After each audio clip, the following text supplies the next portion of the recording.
여왕이 있습니다. 예전에 빅토리아 여왕이라는 분이 19세기에 여왕으로 있었는데 그 여왕 때에 유명한 영국의 별명이 생겼죠. 해가 지지 않는 나라. 그 업적을 이룬 여왕이 바로 빅토리아 여왕이었어요. 이분이 신앙이 좋습니다. 이분이요, 가끔 취미 생활이 있는데 민정사찰을 나가요. 그러니까 백성들의 집을 몰래 방문을 하는 것이 이분의 취미예요. 어느 날 소문을 들었는데 백성 가운데 신앙이 참 좋은 가정이 있다는 소리를 들었습니다. 그래서 몇몇 사람들만 데리고 그 가정을 방문을 하게 돼요. 그 주인은 모르는 상태로 문을 두들기고 문을 여니까 여왕이 계시는 거야. 그 사람이 차를 내어오는데 손을 덜덜덜 떨면서 옵니다. 그분이 빅토리아 여왕이 차를 마시고 질문을 하나 해요. 당신 신앙이 참 좋다는 얘기를 듣고 방문을 했는데 제가 질문을 하나 해보겠습니다. 당신 집에 찾아온 손님 가운데 가장 귀한 손님이 그동안 누구였어요? 라고 물었을 때에 이 집주인이 뭐라고 말하냐면 지금 계신 여왕님입니다 라고 얘기를 했어요. 빅토리아 여왕은 실망을 했어요. 왜냐하면 예수님입니다 라는 얘기를 듣고 싶었거든요. 신앙이 좋다는 얘기를 들었기 때문에. 그 따져 물었어요. 아니, 나보다 우리 주님이 훨씬 더 위대한 분인데 주님이라고 하지 않고 왜 나라고 합니까? 라고 물었더니 집주인이 빙그레 웃으면서 이렇게 얘기해요.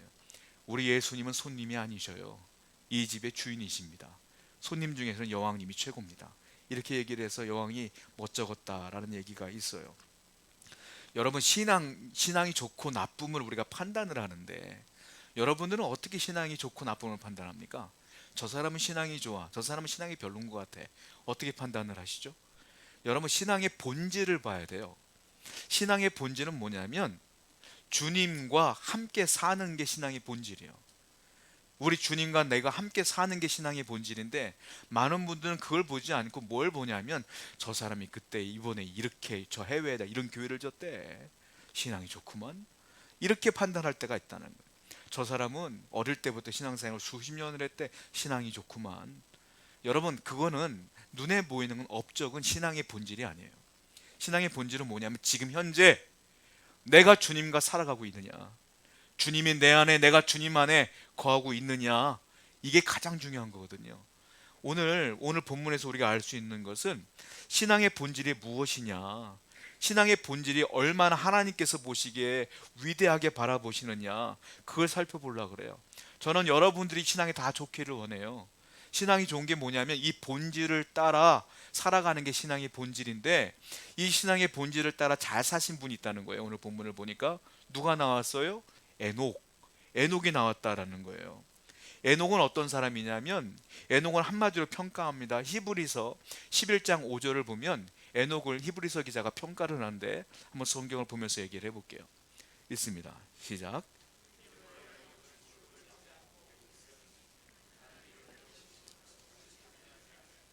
그는 옮겨지기 전에 하나님을 기쁘시게 하는 자라는 증거를 받은. 자, 믿음으로 라는 단어가 맨 처음에 나와요. 믿음으로 에녹은 죽지 않았다라는 거예요. 그리고 맨 마지막에 하나님이 뭐라고 했어요? 하나님을 기쁘시게 하는 자라 하는 증거를 받았다. 하나님이 에녹을 어떻게 평가하냐면 너는 나를 즐겁게 하는 자야, 나에게 기쁨을 주는 자야. 그러니까 너는 죽음을 보지 않고 내가 데리고 갈게 하고 죽음을 보지 않고 죽지 않고 하늘나라로 올라간 사람이 누구냐? 에녹이다. 인류 역사상 안 죽고 하늘나라 간 사람이 두 명이 있어요. 첫 번째 에녹, 두 번째 누구예요? 엘리야. 예수님 돌아가셨잖아. 3일 만에 부활했지. 엘리야. 에녹과 엘리야가 죽음을 보지 않고 하늘나라로 올라갔어요. 에녹과 엘리야. 근데 저는 성경을 볼 때 엘리야는 인정. 엘리야는 안 죽을 만해. 엘리야는 위대해. 근데 에녹은 아무리 봐도 이 사람이 왜? 이런 궁금증이 생겨요. 왜? 에녹에 대한 기록은 오늘 읽은 본문이 다예요. 없어요. 에녹이 무두셀라를 300세에 낳고 그리고 아들을 낳고 300년 동안 하나님과 동행하다가 365세에 죽어. 그러니까 65세에 무두셀라를 낳고 300년 동행하다가 죽지 않고 하늘나라 올라간 거야. 이 기록의 전부야. 근데 엘리야는 안 그래요. 엘리야는 위대하거든. 왜냐하면 엘리야는 이스라엘 역사상 가장 악한 왕이었던 아합 왕 때 하나님의 선지자로 부름 받았어요. 혜성과 같이 이 나라에 딱 등장을 해서 놀라운 기적을 행합니다. 성경에 기록된 것만 해도 위대한 기적 7가지가 있어요. 대단한 사람이에요. 그리고 그 7가지 기적 중에 여러분이 잘 아는 기록이 있어요. 뭡니까? 3년 반 동안 비가 안 내렸는데 하나님께 기도했어요. 갈멜산에서. 그리고 850명의 바알과 아세라 모든 선지자를 죽이고, 그리고 기도했을 때 하나님께서 비를 주셨잖아. 그 유명한 기록이 있지 않습니까? 그러니까 엘리야는 위대하니까 안 죽고 올라갈 만해. 자, 성경을 볼게요. 올라가는 것도 위대하게 올라갑니다. 열왕기하 2장 11절입니다. 시작. 두 사람이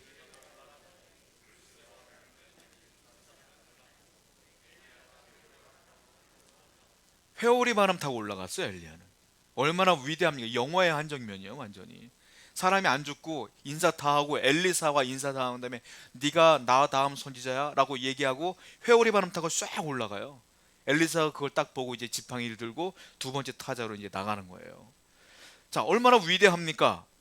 그런데 이 엘리야와 에녹이 동급이라는 거예요. 쉽게 말하면 하나님이 보실 때 이게 이해가 되냐는 거예요. 엘리야는 위대하지만 에녹은 제가 아무리 봐도 평범하거든요. 근데 이 사람은 죽음을 보지 않고 올라갔다? 에녹은요, 이 당시는 장수 시대예요. 이 당시에는 에녹이 살던 이 시대는 평균 수명이 몇 세냐? 912세야. 이때는 학자들이 그래요. 그때는 기후 변화가 급변하지 않았을 때이기 때문에, 여러분 비닐하우스에 식물을 심어 놓으면 겨울이고 여름이고 똑같은 온도를 유지하기 때문에 잘 자라잖아요. 이때는 지구 자체가 비닐하우스와 같았다라고 사람들이 얘기를 합니다. 그러니까 바이러스라든지 해로운 것들이 없었기 때문에 사람들이 장수할 수밖에 없었다. 그때 평균 수명이 912세인데 이 에녹은 몇 살에 하늘나라 올라갔어요? 365세에 올라갔다. 그러니까 오래 산 것도 아니야. 짧게 살았어. 대단한 일한 것도 아니야. 평범한 일을 했어. 그런데 이 사람이 죽지 않고 올라갔다? 이거는 우리가 볼 때 이렇게 평범하지만 하나님이 볼 때 뭔가 다른 게 있었기 때문이다라는 거죠.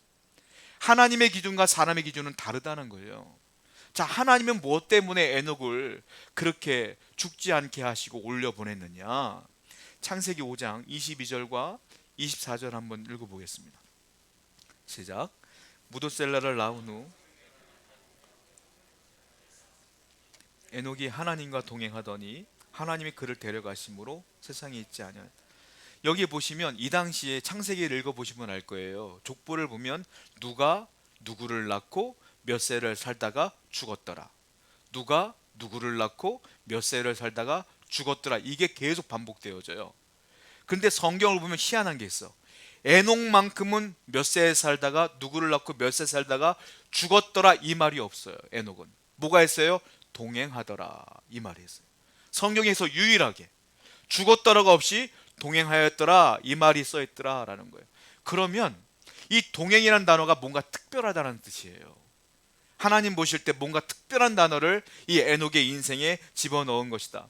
세상 사람들은 살다 보면 살다가 낳다가 죽잖아요. 살 때 어떻게 삽니까? 네가 얼마나 가졌냐? 난 얼마나 가졌다. 네가 얼마나 크냐? 난 얼마나 크다. 너는 얼마나 승진했냐? 난 이만큼이다. 너는 사업적인 몇 개냐? 난 이만큼이다. 비교하며 살잖아요. 하나님 보실 때 그게 기준이 될까요? 우리가 흔히 속담 가운데 이랬잖아요. 도토리 키재기 이런 말 있죠. 개미 높이뛰기 이런 말이 있어요. 개미들이 자기들끼리 높이뛰기에 야, 난 20cm 더 뛰었어. 나보다 높이 뛰었네. 근데 사람이 개미들을 볼 때 높이뛰기 하는지 뭐 보여요? 그들이 높이 뛰어봤자 얼마나 뛰겠어. 우리 신발 높이도 못 뛰어. 그렇잖아요. 하나님이 우리를 볼 때 그렇다 이거예요. 하나님 볼 때 우리끼리는 크고 작고 재고 니는 뭐 몇 평 사냐 이렇게 얘기하지만 하나님 볼 때는 아무것도 안 보여. 하나님 볼 때는 그냥 개미 높이 뛰기처럼 보이는 거예요. 그 하나님이 볼 때는 뭔가 다른 걸 봤겠지요. 에녹의 다른 걸 본 것처럼 우리의 인생도 마찬가지다. 뭔가 하나님 내에 확 들어오는 게 다른 게 있을 것이다 라는 거 아니겠어요? 그게 뭘까요? 그게 뭘까요? 그게 하나님과 동행하였더라 라는 동행인데요, 한자어이 지금은 잘 안 쓰는 것 같아요. 사자성어 가운데 여주 동행이란 말이 있어요. 더블 여자를 씁니다. 또는 같을 여자를 쓸 때가 있어요. 여주 동행, 무슨 뜻이냐면 주님과 동행한다는 뜻이에요. 주님과 함께 동행하는 삶. 하나님이 원하는 삶은 뭐냐면 네가 얼마나 큰 업적을 이루었느냐 이걸 보는 게 아니라 네가 얼마나 나와 동행했느냐 이걸 보신다는 거예요. 에녹은 딱 한마디야, 동행하였더라. 근데 이 말엔 모든 것들이 포함되어 있는 거예요. 하나님과 동행하는 사람들에게는 하나님이 기쁘시게 하는 자고 하나님이 즐거워하는 자며 사랑하는 자다라는 거예요. 그러면 이 동행이라는 단어가 뭐냐? 히브리어로 보면 동행이라는 단어가 할라크라는 단어를 씁니다. 할라크. 할라크는 영어로 말하면 워킹이에요. 걷는다는 뜻이에요. 그러니까 이 동행이라는 단어는 할라크인데 하나님과 함께 걷는 것을 뜻해요. 근데 이 앞에 에트란 단어가 들어있단 말이에요. 히브리어로. 에트는 모모와 함께 이런 뜻이고 모모 옆에 이런 뜻이에요.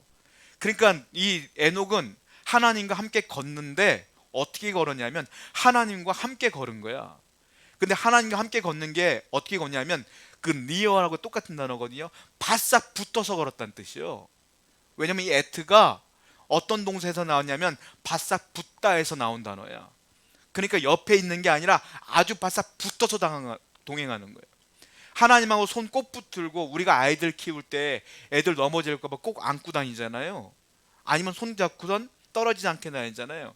요즘 젊은 부부들 보면 애들이 막 돌아다니니까 그 강아지들 끌고 다닐 때 끈 매는 것처럼 가슴에다 끈 매고 다니대. 나 그거 봤는데 그렇게 옆에 두고 다니는 거예요. 자, 동행한다는 게 뭐냐면 여기서 동행이란 뭐냐면 할라크라는 단어 쓴다 그랬잖아요. 하나님 옆에 바싹 붙어서 다니는 거예요. 그런데 문제가 있어요. 뭐냐면 하나님과 바싹 붙으려면 조건이 필요해요. 왜? 하나님은 죄가 없으셔. 죄인이 하나님과 바싹 붙을 수가 있을까요, 없을까요? 있을 수가 없어. 아담이 죄를 지음으로 에덴에서 쫓겨났어. 왜? 그가 죄인이기 때문에 함께 할 수 없었기 때문에.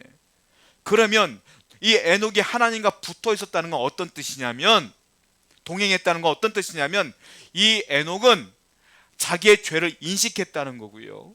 그 당시 사는 사람들의 죄악을 인식했다는 거고, 하나님이 심판주이며 창조주인 걸 알았다는 것이며 믿었다는 거예요. 그래서 히브리서 기자가 아까 뭐라 그랬어요? 믿음으로 에녹은 이렇게 표현된 거예요.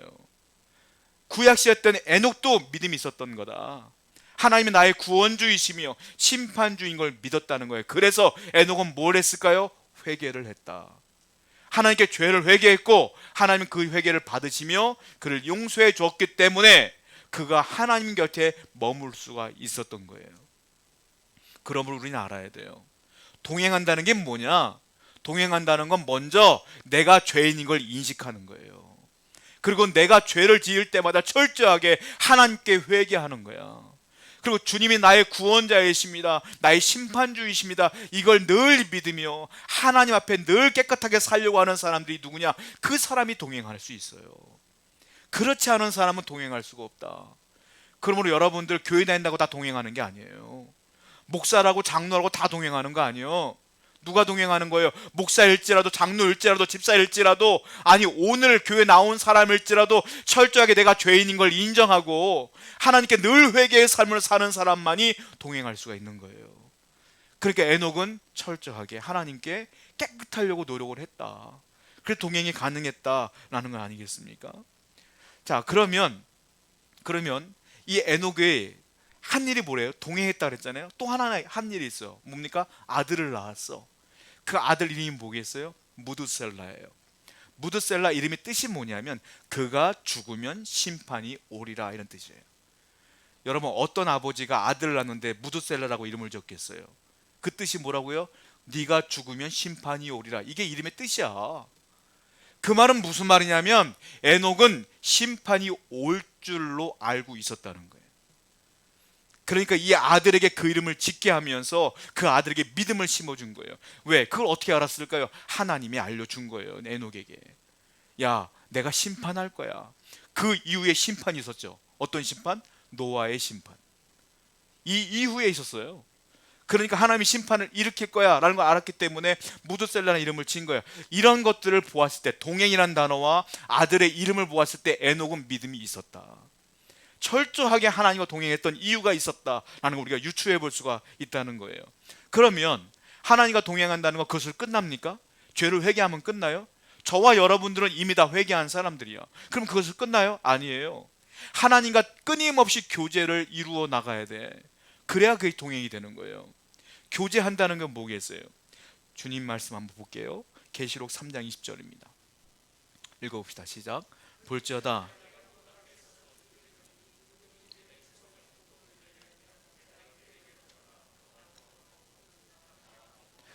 동행은 주님과 함께 사는 거라고 했잖아요.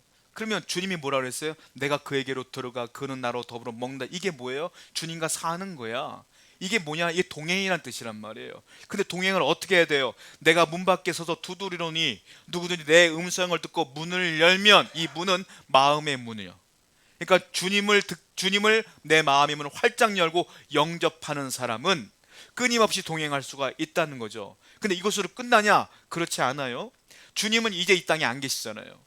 3일 만에 부활하시고 승천하셨어요. 안 계셔. 대신에 누가 오셨어요? 성령을 대신 보내셨어.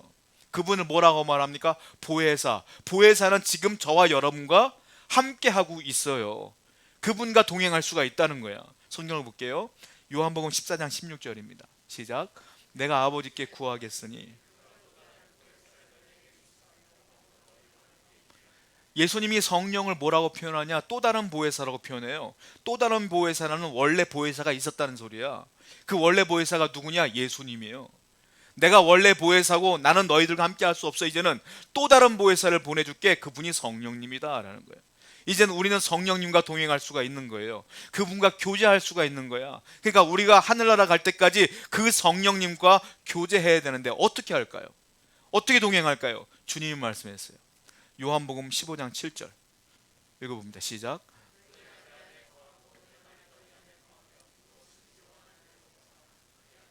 두 가지를 말씀했어요. 너희가 내 안에 거하고 내 말이 너희 안에 거하면. 내 말이 뭐예요? 하나님의 말씀 생활하라 이거예요. 또 무엇이든지 원하는 대로 구하라는 뭐예요? 기도. 그리하면 이루리라. 어떻게 동행하는 거냐? 나는 포도나무여 너희는 가지라 그랬어요. 주님께서. 주님은 포도나무고 가지야. 붙어 있는 게 동행이야. 붙어 있어야 돼. 어떻게? 내 말이 너희 안에 거하며, 즉 말씀을 묵상하며 말씀을 사모하며 그 말씀대로 사는 삶, 그리고 무엇인지 구하면 기도의 삶, 말씀과 기도로 끊임없이 살아가는 사람들이 주님과 동행한다. 그러니까 우리가 죄를 인식하고 회개하며 주님을 영접한 상태로 끝나는 것이 아니라 끊임없이 말씀을 묵상하며 기도하는 삶이 주님과 동행하는 삶이다라고 주님께서 이미 우리에게 성경을 통해서 얘기했다라는 거예요. 그럼 어떻게 되느냐? 주님의 말씀이 내 안에 들어오니까, 주님이 내 안에, 내가 그분 안에 거하니까 그분의 뜻과 내 뜻이 일치하게 되고 그분의 말씀대로 내가 살아가게 돼. 그걸 뭐라고 말하냐? 그게 순종이라 그래. 자, 보세요. 성경에 이렇게 써 있어요. 아모스 3장 3절입니다. 읽어보겠습니다. 시작. 여러분, 동행이라는 건 뜻이 같아야 동행이 돼요. 뜻이 같지 않은데 어떻게 동행하겠느냐 이 말이에요. 하나님과 동행하려면 우리가 어떻게 돼요? 하나님의 뜻과 내 뜻이 일치가 돼야 동행이 돼. 그러면 하나님의 뜻은 뭘로 알 수 있어요? 하나님의 말씀으로 알 수가 있어. 하나님의 뜻을 어떻게 알 수가 있어요? 내가 기도함으로 그분의 뜻을 알 수가 있어. 그러니까 말씀과 기도로 동행하는 거죠. 그래야 그분의 뜻을 알 수가 있는 거 아니겠어요? 자, 무드셀라의 이름이 암시하는 대로 하나님의 심판이 이루어집니다. 에녹이 아들 줬죠. 무드셀라, 네가 죽으면 심판이 오리라, 이런 뜻이라고 그랬잖아요. 정말로 그 뜻대로 심판이 이루어졌죠. 유다서 한번 읽어볼게요. 유다서 14절부터 15절입니다. 시작.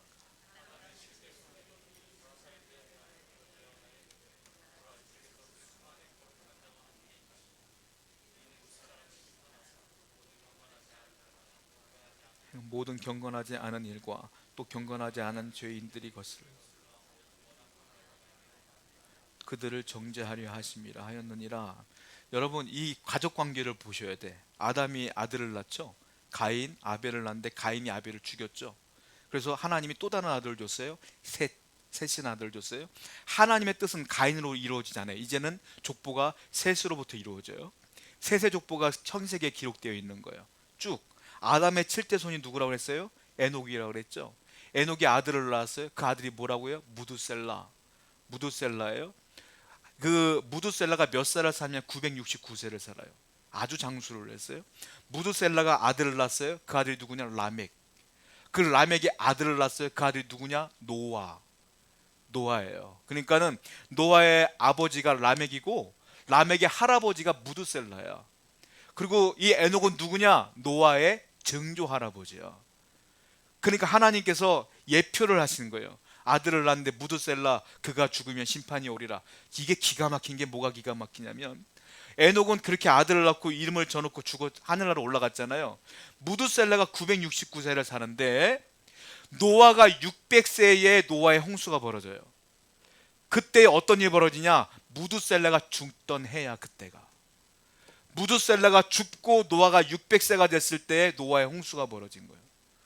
하나님이 뜻한 바가 그대로 이루어진 거예요. 그가 죽으면 심판이 오리라. 딱 맞았어. 무드셀라가 죽자마자 홍수가 벌어졌어요. 하나님께서는 에녹에게 이 예표를 하신 거고, 그리고 이 에녹은 그걸 믿었고, 그리고 하나님께 죄를 회개함으로 영접했고, 그리고 말씀과 기도로 하나님 옆에 딱 붙어서 동행했기 때문에 하나님께서는 그에게 은혜를 주신 거 아니겠습니까? 큰 업적을 이루었습니까, 에녹이? 아니요. 노아가 큰 업적을 이루었지. 방주를 졌으니까. 에녹은 한 게 없어. 뭘 했어? 교회를 졌어? 아니요. 오래 살아서 뭐 하나님께 많은 전도를 했어? 그것도 아니야. 그런데 하나님이 그에게 그 은혜를 주셨다라는 거예요. 왜냐? 에녹은 신앙의 본질을 지켰기 때문에 그래요. 여러분, 신앙이 좋은 건 이와 같이 에녹처럼 신앙의 본질을 지키는 게 위대한 겁니다. 인도의 선교의 아버지라고 불려지며 현대 선교의 아버지라고 불려지는 분이 있어요. 윌리엄 캐리라고 한 분인데, 이분이 인도 선교로 들어가서 돌아가실 때까지 인도 선교에 정말 최선을 다하셨거든요. 세란포르라는 대학이 있는데 그것도 이분이 세운 거예요. 그분이 이제 말년에 돌아가시기 전에 이런 고백을 했다고 그래요. 이 위대한 선교는 나 혼자 한 것이 아닙니다. 내가 50%, 물론 하나님이 다 한 거지만 인간으로 따지자면 내가 50%또 나머지 50%는 내 누나가 한 겁니다 라고 얘기했다는 거예요. 누나가 했어요. 누나는 누구냐면 폴리 캐리라는 분인데, 이 누나는 52년 동안 전신불수로 누워있던 분이야. 이분이 선교를 한 게 아니야. 근데 윌리엄 캐리는 인정한 거예요. 누나 때문이다. 왜냐하면 이 누나가 52년 동안 전신불수로 누워있는데 할 수 있는 게 딱 두 가지였대요. 입을 어눌하게 돌리면서 말은 조금 할 수 있었대요. 그리고 글은 엉망이지만 조금 쓸 수가 있었대요.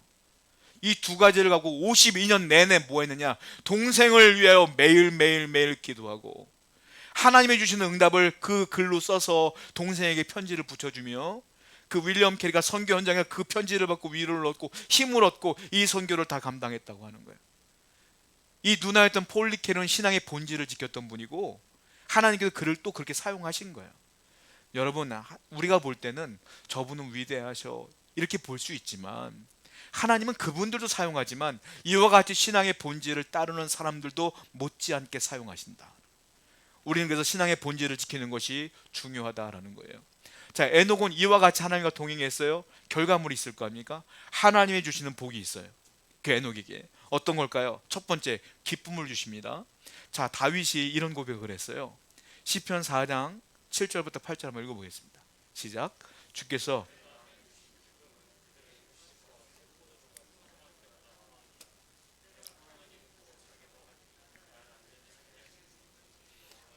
농경사회에서는요, 자, 곡식과 새 포도주가 풍성한 것만큼 좋을 때가 없어요.